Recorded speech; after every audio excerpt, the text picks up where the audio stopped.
I'm a big iPhone user, but I skipped the iPhone 14. Here's why. The camera improvements are minor. The new emergency features are nice, but not essential. The iPhone 14 looks and feels identical to the iPhone 13. Let's talk about it. I'm gonna be honest here, there was nothing much to get excited about the iPhone 14. Months later in the fall, Apple released a bigger version called the iPhone 14 Plus, which was slightly better than the standard iPhone 14. In this video, I'll explain why I skipped the iPhone 14, which looks more similar to the iPhone 13, which came out the previous year. I'll just tell you now that you certainly should not upgrade if you own an iPhone 13, and you could make a good case by just buying the iPhone 13 instead of the iPhone 14 so that you can save up some money if you need a new phone right now. But there are some decent upgrades we can talk about, both hardware and software. On the iPhone 14, there's a big sensor on the main camera and some improvements on the selfie camera, plus some big changes that are supposed to help in image processing. Let's get into the hardware. Compared to the iPhone 13, the iPhone 14 has a 12 megapixel main camera lens, which is a little faster at a focal length of 1.5 compared to the 1.6 focal length found on the iPhone 13, and it uses a bigger sensor with bigger pixels.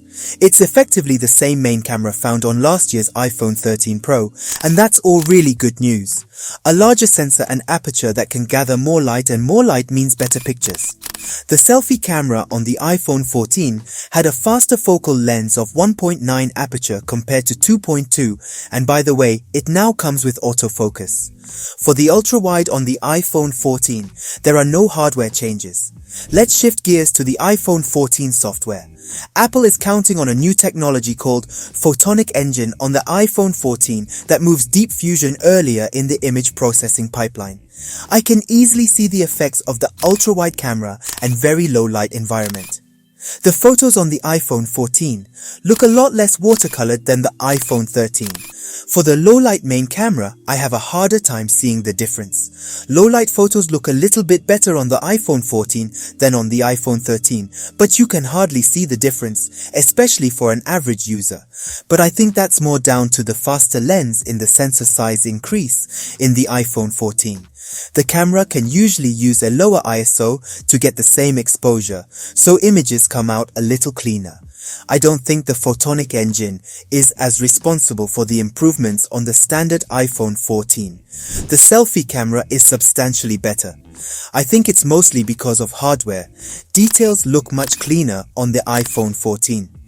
To be honest, when you compare the iPhone 14 and iPhone 13, I'm taking better selfies. The iPhone 13 struggles in skin tones, giving the iPhone 14 a slight edge at taking better selfies than the iPhone 13. There's also a new stabilization mode for video shooting called Action Mode that's designed to correct for more extreme movement than the standard mode. You can use it up to 2.8K resolution with HDR, which is cool and it's smooth, but I have two issues with it. The fact is that it needs a lot of light. Anything in moderate indoor lighting or lower looks pretty bad. There's a setting you can toggle to boost the mode's low light capture at the expense of some stabilization.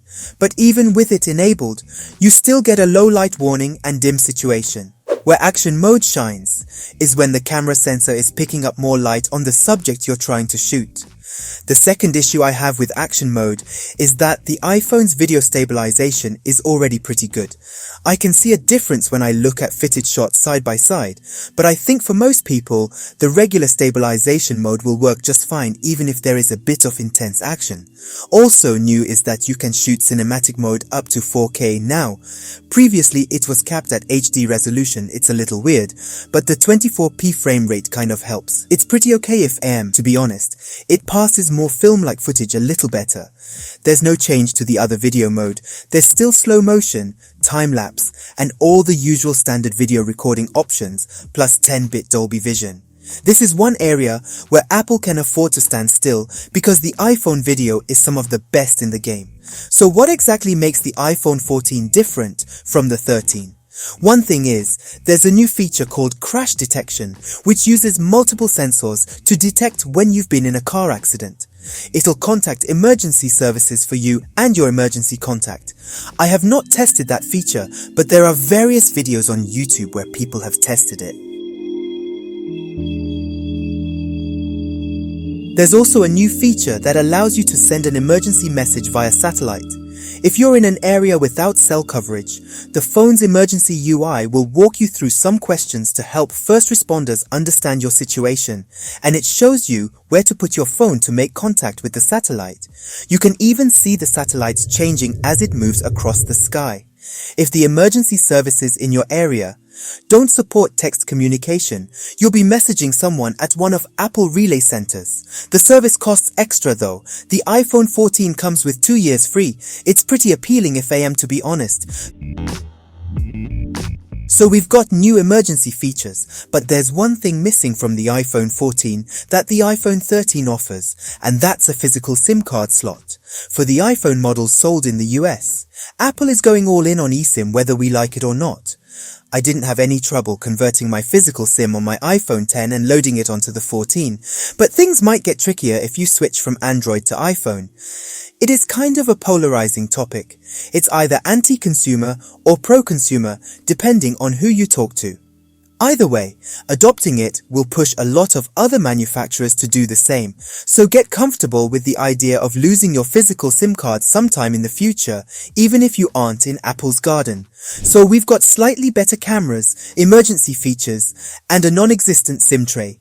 That's the iPhone 14 right there. It looks identical to the previous iPhone 13 and the iPhone 12. It uses an A15 Bionic chipset like last year, but with one more GPU core, and it still has a 6.1-inch standard 60Hz display with the same storage options and the same charging speed. It's good, but that's because the iPhone 13 was good. For the really interesting new stuff, you'll have to step up to the iPhone 14 Pro. It has a new screen feature called the Dynamic Island, a high-resolution camera sensor, and a Kuzon display that shows your wallpaper. None of that is here, and it is really like Apple is putting more distance between the standard iPhone and the models this year. There's also the iPhone 14 Plus, which is also available, but now the standard iPhone is available in the 6.7-inch size that's historically been reserved to the Pro series. If there's one thing that the great iPhone mini experiment taught us, is that people love big phones, and the 14 Plus is a relatively affordable and very big iPhone. It also comes with a bigger battery, and Apple says its battery life is the best of any iPhone, bigger screen and better battery. Those are the kind of grades that many people are looking for. It'll probably appeal to many people looking at the iPhone 14 lineup. It also makes the standard iPhone 14 feel like even more of an afterthought, especially while Apple is still selling the iPhone 13 at a lower price with the Pro's display features and next generation camera. It feels like kind of a blueprint for the future of the iPhone. The regular iPhone 14 just feels like it's stuck in the past. Apple may have introduced it as far out, but actually it's pretty close to home. Overall, the iPhone 14 is a good phone, but it's a small upgrade over the iPhone 13. If you're already happy with your iPhone 13, there's no need to rush out and buy an iPhone 14. And if you're looking for the best possible iPhone experience, the iPhone 14 Pro is the better choice. Thanks for watching this video. Make sure to like this video and subscribe to the channel if you haven't already. See you in the next video.